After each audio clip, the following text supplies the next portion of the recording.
વાત કરીએ હવે રાજકોટના ગોંડલની તો રાજકોટના ગોંડલમાં પર્યાવરણ બચાવવાનો જે સંદેશો છે તે પાઠવવામાં આવ્યો। અક્ષય ભારતી મિત્ર મંડળ દ્વારા પર્યાવરણને બચાવવા માટે એક સરાહનીય કાર્ય પણ કરાયું, જેમાં ગોંડલમાં 11,111 વૃક્ષોનું વિનામૂલ્યે વિતરણ કરવામાં આવ્યું। સાથે જ વૃક્ષોના રોપા લઈ જનાર પોતાના ઘરે અથવા સોસાયટીમાં વૃક્ષો વાવશે અને તેનું જતન કરશે તેવું બાહેંધરી ફોર્મ પણ ભરાવવામાં આવ્યું હતું। વડ, ગરમાળો, ચરલ, દાડમ, ટેકોમા, વાંસ, ગુલમહોર, રેન્ટ્રી, જામફળ સહિત 40 પ્રકારના ઔષધીય વૃક્ષના રોપાનું વિતરણ કરાયું। ઉલ્લેખનીય છે કે છેલ્લા 7 વર્ષથી અક્ષય ભારતી મિત્ર મંડળ દ્વારા 50,000થી વધુ વૃક્ષોના રોપાનું વિતરણ કરવામાં આવ્યું છે, તેમજ આગામી વર્ષોમાં જરૂરિયાત પ્રમાણે બાકીના વૃક્ષોનું રોપાનું પણ વિતરણ કરવામાં આવશે।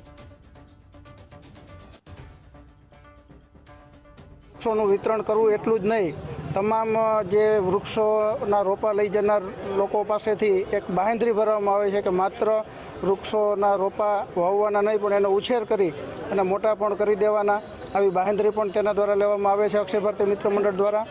ઉપરાંત અક્ષય ભારતી મિત્ર મંડળના સ્વયંસેવકો દ્વારા એક સંકલ્પ કરવામાં આવ્યો છે કે 1 લાખ જેટલા રોપાઓનું વિતરણ ગોંડલમાં કરવાનું અને એનો ઉછેર કરવાનો।